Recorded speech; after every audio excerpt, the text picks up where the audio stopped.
Maravilha, maravilha. Vamos lá. Bom, hoje vamos falar sobre o banquete de Platão. Eu tenho dois objetivos com essa apresentação.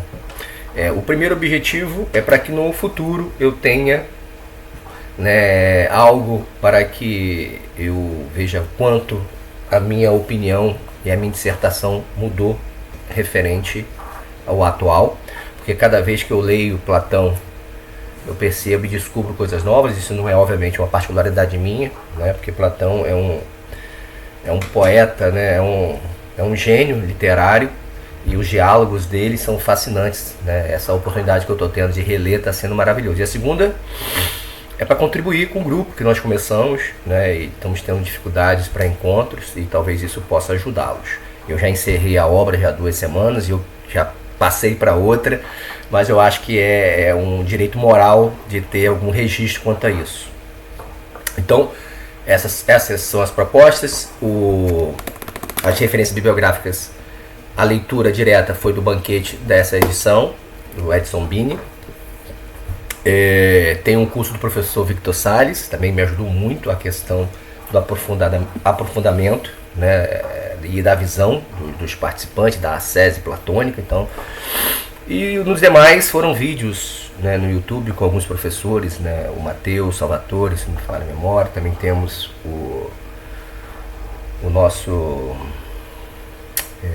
Guilherme Freire, enfim, tem muitas influências quanto a isso, mas basicamente Edson Bini e o do professor Victor Salles.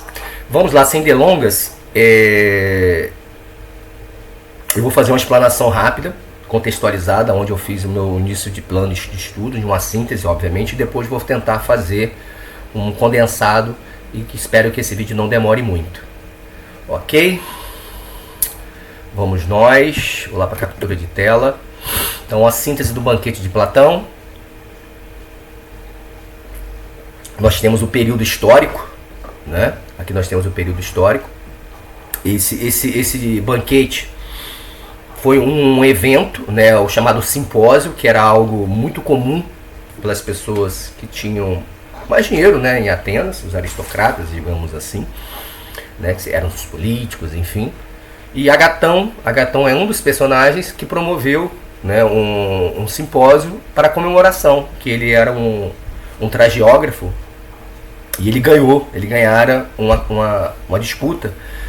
E primeiro se reuniu com o povo, comemorou com o povo, e depois, nesse simpósio, foi feito para as pessoas mais íntimas, digamos assim.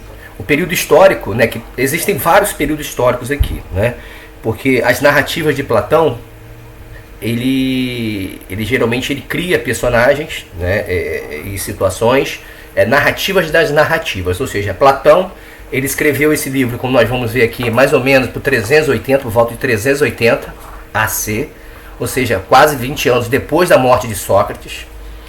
Uma das pessoas do relato do livro é o Apolodoro.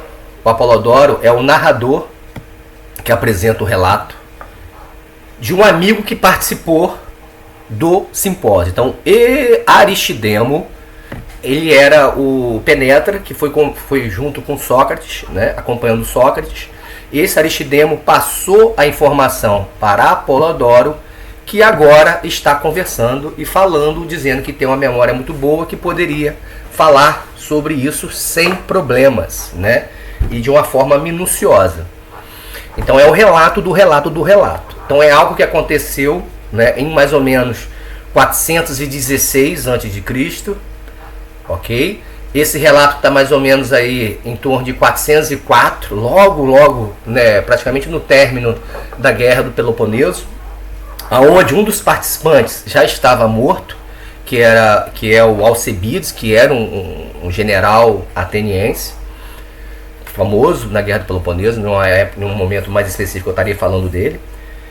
O Agatão e Pausânias, se não me falha a memória, já estavam sendo exilados, o Sócrates, poucos anos depois, seria também condenado à morte.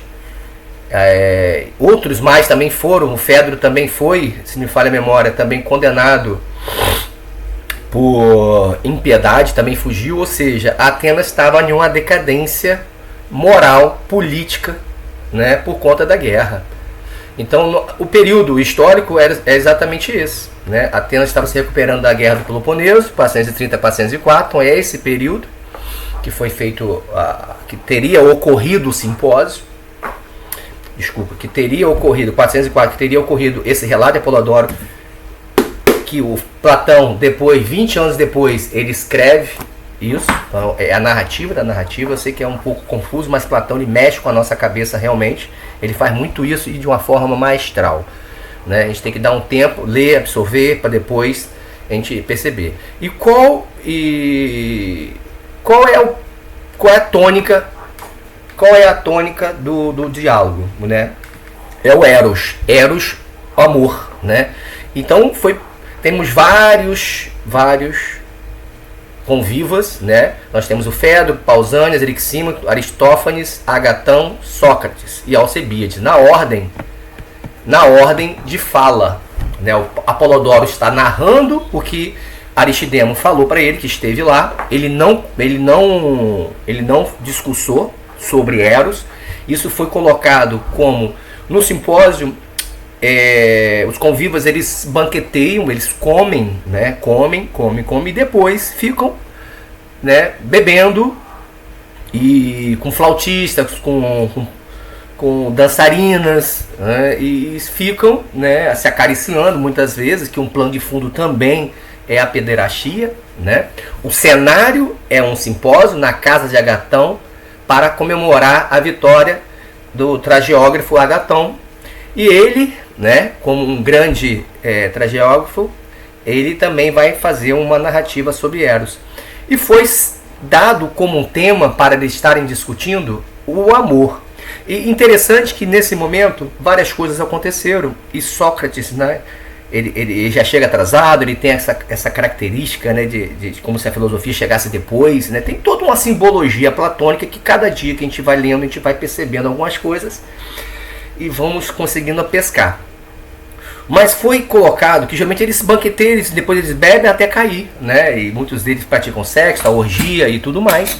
Só que foi dito que nesse momento, por eles terem bebido no dia anterior, eles estavam de ressaca, eles iam aproveitar para enaltecer, elogiar, fazer ecônimos, né, para o deus Eros, que foi uma ideia de Fedro, então, que é o primeiro a falar. Então existe uma ordem, né, de fala, uma ordem de posição deles na sala. Essa ordem, né, eu vou falar depois, é uma ordem de ascese platônica, né? O Platão, no mundo das ideias, né, o mundo do sensível, ele sempre se direcionando, subindo ao caminho do conhecimento do inteligível. Então ele vai demonstrar isso aqui, eu vou tentar passar isso de uma forma mais simples. E o Fedro, ele sugere o tema, que é Eros. Então, por ele ter sugerido, ele começa a falar, né? E cada um vai falando, pegando a ideia do outro, do anterior, muitas das vezes até aceitando, mas subindo mais um degrau, digamos assim, né? Subindo mais um degrau até chegar em Sócrates, que vai falar sobre o amor, né? O que ele acha do amor e tudo mais, né? Nós temos aqui, deixa eu ver aqui, essa é a sequência, né? Alcebiades. Nós temos aqui as contextualizações que eu falei, né? Tem um discurso, ele tem uma visão, né, transcendental, né? E uma ascese, a presença de Alcebiades, né, que é o último que chega. Ele não foi convidado também, né, no caso. Bom, o outro plano de fundo que eu falei para vocês é a questão da pederastia. A pederastia era algo comum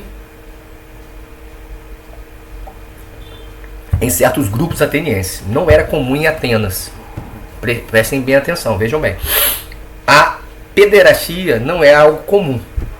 Era algo comum dentro de um núcleo, um pequeno grupo, né, de habitantes em Atenas. Não era totalmente bem visto, tanto é porque existiam os pedagogos. Os pedagogos vêm dessa época, que eram muitas vezes escravos, né, que tinham conhecimento, que acompanhavam os filhos dos aristocratas para que não sejam abordados pelos pederastas, né? Era chamado de erastas e herômeros, né? Os herômeros, né, vem da palavra eros mesmo, Herômeros seriam jovens, pré-púberes, né?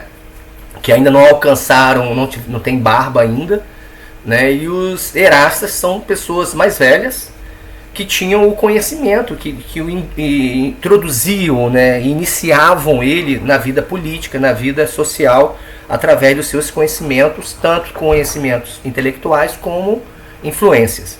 E eram trocas muitas vezes de prazeres sexuais e de premissa quem o amava, quem era o amante, era o mais velho. O amado, né, o Herômero, o mais jovem, ele tinha a premissa de não amá-lo.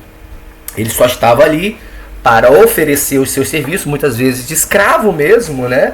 Escravo em serviços voluntários, né? Sei que são termos diferentes, que hoje em dia a conotação é totalmente diferente, mas isso tinha essa peculiaridade e é o plano de fundo daqui. Então até que a gente vai observar em alguns comentários. Vamos lá, o Fedro é um jovem.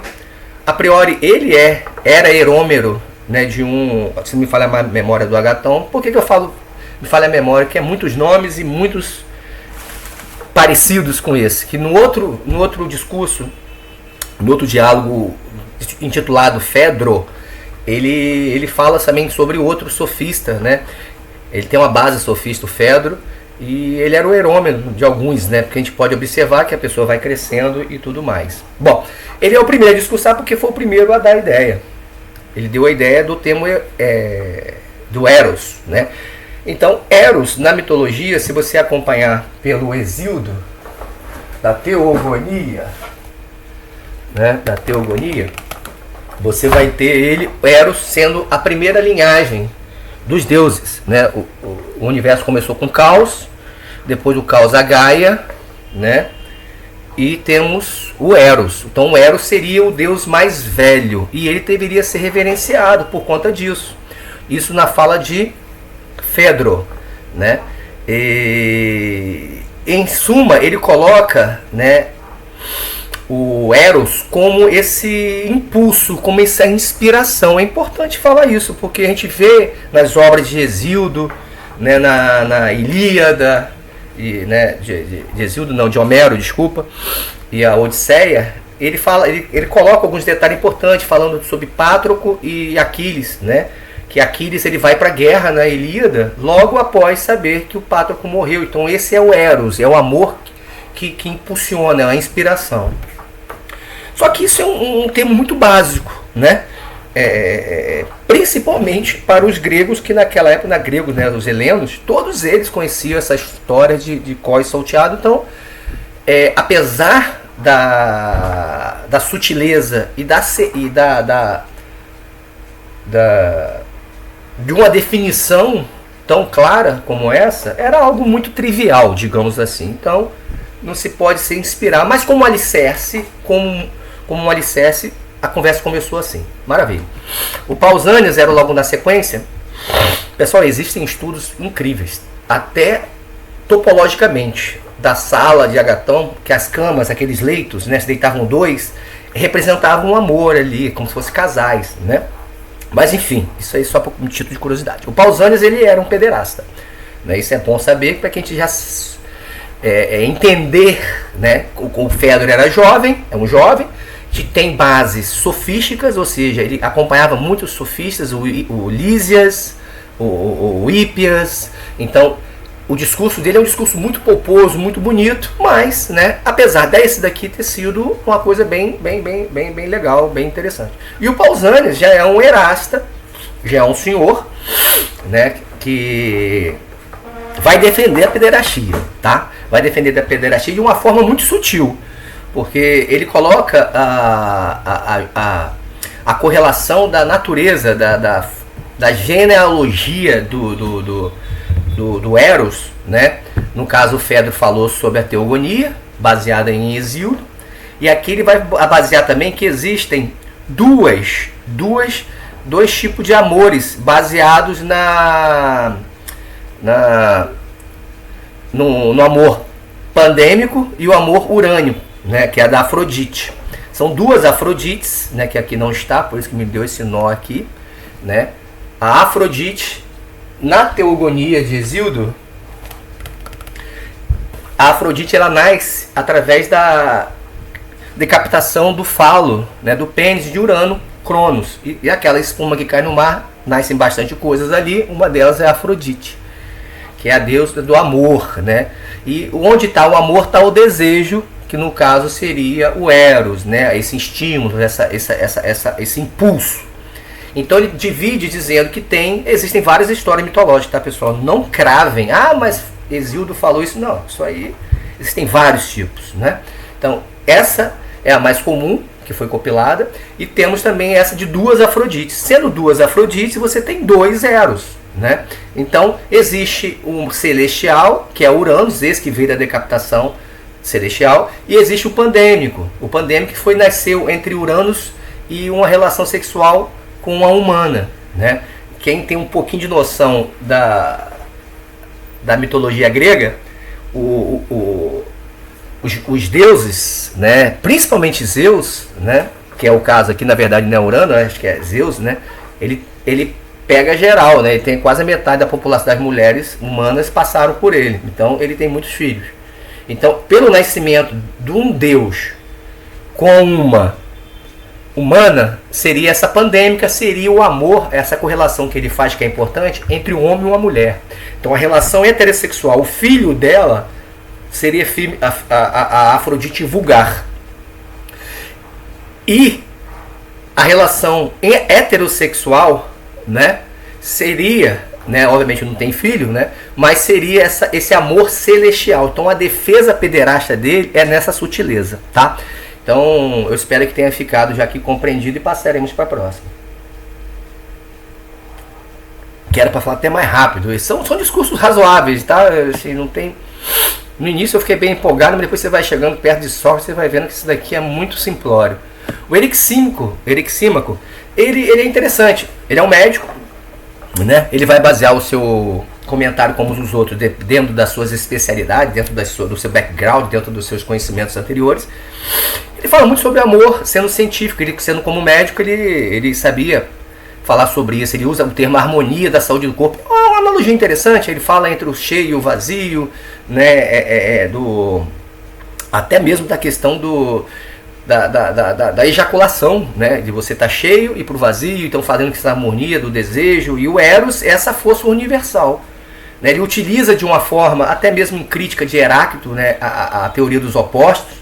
Na verdade ele faz uma crítica a Heráclito, né? Então eu achei interessante ele falar isso, mas não deu suporte nenhum do que ele falou, pelo menos não por esse conteúdo aqui. Eu não sei se foi uma brincadeira de Platão sobre isso, né? Porque o Heráclito é algo assim bem mais profundo, mas dentro da obra era isso daí. O Aristófanes é interessantíssimo. O Aristófanes, ele era um desafeto de Alcebiades, um desafeto de Agatão e um desafeto de Sócrates, né? Ele já fez muitas. Ele é um comediógrafo, né? Então, um comediógrafo geralmente tem birra com trageógrafo. Isso é coisa desde aquela época, né? E ele é um cara que tirava sarro com geral, né? Sócrates, ele era dito em uma obra maravilhosa chamada As Nuvens, colocava Sócrates como o rei dos sofistas. E é engraçado que a vida e a história de Sócrates é dita como luta contra os sofistas, né? Os primeiros diálogos que nós temos é totalmente ao contrário. E é engraçado por isso, né? Mas obviamente ele passou a vida toda judiando de Sócrates. Inclusive na obra que nós fizemos a leitura da Apologia a Sócrates, ele fala dos seus inimigos antigos. O Aristófanes é um deles. E falava que os jovens, eles cresceram ouvindo esses comentários sobre ele, e Aristófanes era um deles. O Aristófanes, cara, que é interessantíssimo. O Aristófanes é que ele fala sobre a divisão das almas, a alma gêmea. Então ele fala sobre isso, que obviamente mitologia, mas é uma explicação muito, muito interessante, muito razoável. Deu essa questão da alma gêmea. Então os homens, eles eram bolas, cada um para um lado, mas mesmo assim eles começaram a subir uma entre a outra e quiseram alcançar a coisa divina. Zeus, chateado, foi lá, cortou eles no meio, ficou mulher, aí tem homem correndo atrás de homem, mulher correndo atrás de mulher, e homem correndo atrás de mulher atrás da sua cara metade. Eu simplifiquei um pouco, mas é isso daí. É engraçado, é interessante, e ele é um comediógrafo, né? Então ele fez muito bem a parte dele. O Agatão, ele é o cara da festa, né? Obviamente que ele fez um discurso belíssimo, todos bateram muita palmas, né? Muito, muito bom. Foi o primeiro discurso próximo do filosófico. Por que eu estou falando próximo do filosófico? Obviamente me baseando na visão de Platão e Sócrates, né? Porque é a busca da verdade. Algum momento se preocupando com a verdade foi só no início, obviamente que Sócrates vai falar. Porque ele começa a falar sobre o Eros, só que, ao contrário de Fedro, observem que cada um deles estão fazendo essa elipse e subindo um pouco, que é muito característico das obras platônicas, né?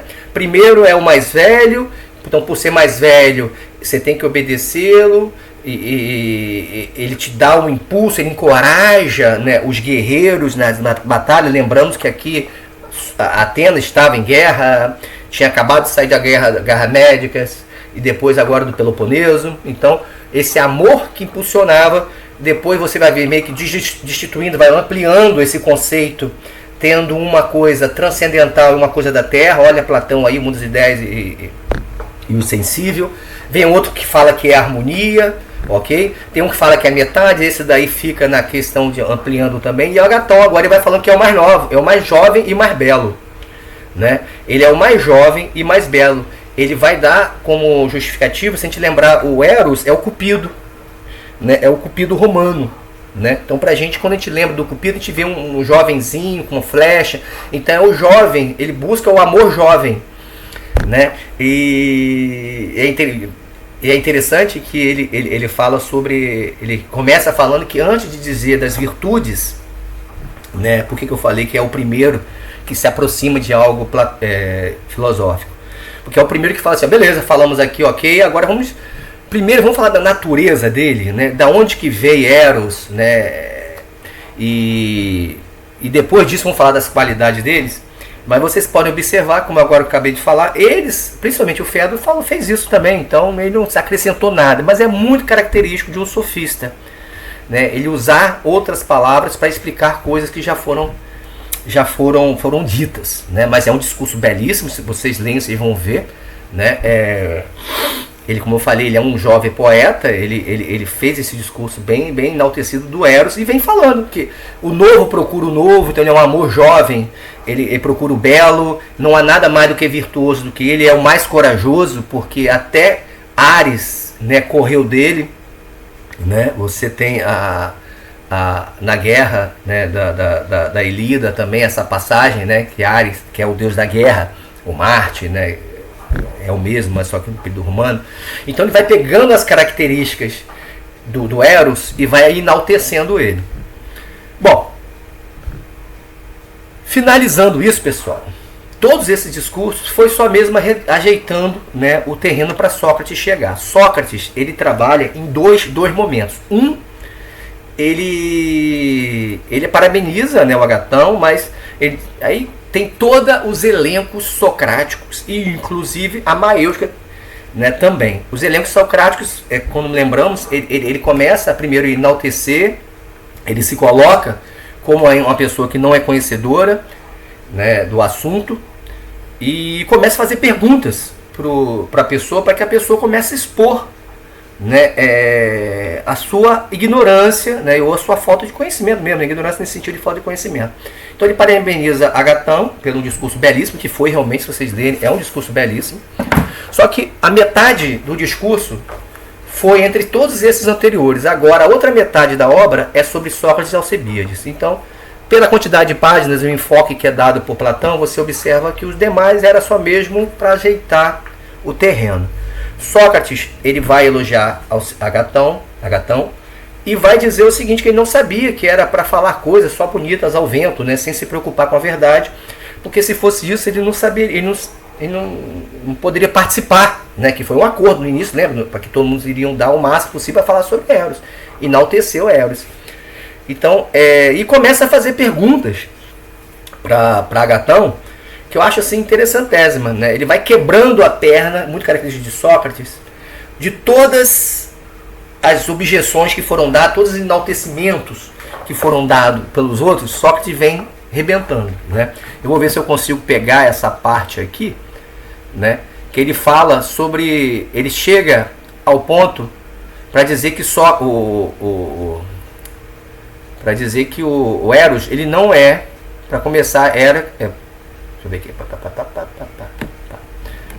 Sócrates e Diotima, que é a segunda parte. A primeira ele faz essa parte com Agatão, e depois ele vem falando sobre a escada de Diotima, que é essa ascese do amor, os tipos de amor, né? Ele começa falando que o Eros, ele não é um deus. O deus, ele é uma totalidade, ele não falta nada. E como ele é um impulso, como ele sente a necessidade do amor, do belo, do jovem, ele não pode ser um deus. Ele é um daimon.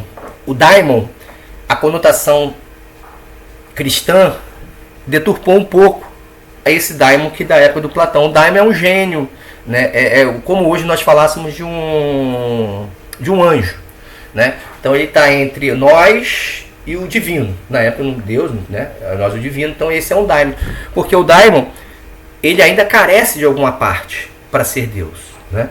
Então, o ponto é que Sócrates fala que o Eros, ele não é um deus, porque se ele fosse um deus, ele não careceria de nada, ele não precisaria do belo, porque ele já era belo.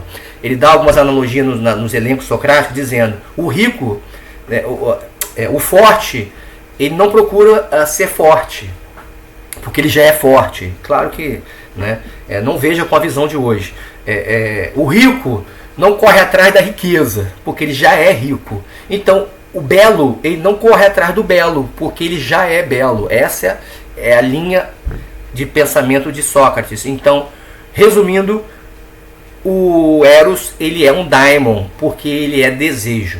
Esse é o primeiro conceito dado por Sócrates sobre Eros. Eros, ele é um desejo. Ele é um desejo. Então, se ele deseja algo que não o tem. Então, ele deseja o belo, ele deseja o jovem, ele deseja a saúde. Toda essa parte do bem e o bom, né, ele o deseja. Lembrando outro parênteses aqui, na filosofia platônica, o sumo bem, né, que a gente vai ver mais para frente na República, o sumo bem, ele é alcançado também pela beleza. Então, o belo chega também lá no sumo bem. Então, lembrando que eu estou falando aqui de deuses, né? Então, Deus Eros, ele não é um deus, porque ele não estaria desejando o belo se ele fosse Deus, ele já o seria. Eu espero que tenha ficado claro. Bom, e a segunda parte, né, do discurso de Sócrates, ele coloca uma mulher, uma sacerdotisa. Então olha só que coisa interessante. Primeiro é colocar uma mulher e sendo sacerdotisa. Lembrando-se daquela época, né, do culto religioso, você era o pai, era o homem, e o primogênito passando de família para família. Não sei se vocês lembram de Fustel de Colange. Então, você tem uma mulher, sacerdotisa e expert em amor, que passou para Sócrates. Então, ele fala da narrativa de outra pessoa. Cara, Platão é muita viagem. E ele começa falando sobre uma coisa que hoje a gente chama de escada de Diotima. Então, existem etapas e graus para interpretar, não, para você vivenciar o amor, coisa que depois nós começamos a ter estudos mostrando os tipos de amor. Você tem o amor utilitário hoje em dia, né, digamos, existe o amor filia, que é o amor da amizade. Aristóteles vai falar muito sobre o amor da filia, que você só pode ser feliz, a eudaimonia, através da filia. Você não pode ser feliz sem amigos, por exemplo. É um tema muito importante na Ética Nicômaco, que é um livro que eu estou lendo e relendo, na verdade. Você vai ter o amor ágape lá no cristianismo com Jesus, né? Então, essa escada de Diotima vai nos ajudar a entender isso. Então, para a gente acelerar logo e acabar logo esse vídeo, para não ficar tão extenso, seria o primeiro nível, é aquele amor ao corpo, né? Seria esse amor pederasta que poderia ser, mas ele não fala exclusivamente pederasta, pelo contrário, né? Ele fala do corpo. Então, do corpo, você admira um corpo. Esse estímulo visual, esse estilo carnal é a primeira apresentação do Eros para nós aqui na Terra. Então, o amor a um corpo. Então, é o primeiro degrau. No segundo degrau, é o amor aos corpos. Então, imaginemos, você vê uma mulher bonita, você se encanta por uma mulher bonita, depois você vê uma outra mulher bonita, depois uma outra mulher bonita, você percebe que tem alguma coisa em comum entre ela, na beleza. Então a beleza não está na mulher. Na primeira escala, se você imagina que ela é a mulher. Então você viu a mulher, desejou a mulher, você teve a mulher e você ficou só no primeiro andar da escada de Diotima, vivendo só naquela carnalidade. Aquela pessoa que consegue sair desse primeiro andar e ir para o segundo, ele começa a perceber que aquela beleza que ele viu naquele corpo, ele consegue ver nos outros, só que ele não consegue distinguir. Então seria um amor a vários corpos. Não é uma promiscuidade, é você detectar no seu olhar, na sua percepção, que existe uma beleza em comum em alguém. O terceiro andar, existe uma transcendência para a natureza. Então, eu consigo ver, quando eu vou lá na cachoeira, lá na Foz do Iguaçu, aquelas quedas d'água, eu acho aquilo fantástico, aquilo é lindo, aquilo tem uma beleza, aquilo tem algo forte. E também eu consigo ver isso numa mulher, eu consigo também ver isso numa praia, eu consigo perceber que no universo há uma harmonia e há algo belo. Então já transcendi o corpo. Primeiro um corpo, vários corpos, a natureza agora é algo que vai transcendendo. E o quarto e último, né, seria a contemplação do belo em si. Eis é o amor platônico. Sim, esse é o amor platônico, não é o amor de desejo que quando você tem, você acaba de não amar mais. Então o amor platônico não é o que nós achamos até agora, que é aquele amor impossível de ter. Eu amava minha professorinha lá no primário, e se eu tivesse ela, eu ia perder aquele amor platônico. Eu realmente também pensava assim. Espero que vocês não pensem assim. E se pensava, não é isso que está no livro, não é isso que Platão disse. Ele diz que é a contemplação do bem e belo em si. O que diz isso realmente é alcançar isso somente através da filosofia, buscando a verdade em si. Isso é muito difícil para a gente, né? Fácil de falar, mas difícil. E não preciso dizer que raras pessoas chegam a isso. E para Platão, só o filósofo consegue contemplar isso. São poucas pessoas. Mas é algo alcançável. Então, fechando, o amor platônico é algo alcançável. Mas para aqueles que conseguem se desprender desses prazeres sensíveis que são cópias da realidade, que é no mundo inteligível, que é onde você consegue contemplar a verdade em si e por si. É muito bonito, né? E voltar aqui para mim aqui. Bom, e isso é muito bonito, né? Quando você percebe, né, agora finalizando já, que dentro desses discursos você observa uma ascensão, todos eles discursos vão preparando, né, o amor entre o Aquiles e o Pátroco, então aquele amor pelo corpo, que é o impulso, né, que é o que te estimula para a guerra. Alguns dizem que, acho que foi Teofesto falando que deveria ser só amantes e amados na guerra, porque eles lutariam por si, e é verdade, né, quando a gente tem um amor mais adolescente, né, não somente adolescente, mas é o que inicialmente a gente percebe isso, que quando a gente fica perto da namoradinha ali, né, dos namorados, enfim, tudo mais ali, a gente tenta ser o melhor, né? Então o amor melhora a gente, né? Então esse amor, ele é importante, é real. Então, a gente observa isso, a gente consegue perceber isso. Mas é o primeiro estágio.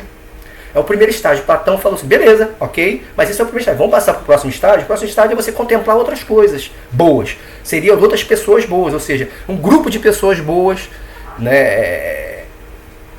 A coletividade, né, de corpos bonitos. Então você vê, sei lá, você pode falar o nome das mulheres bonitas aí. Então você vê vários nomes, várias delas.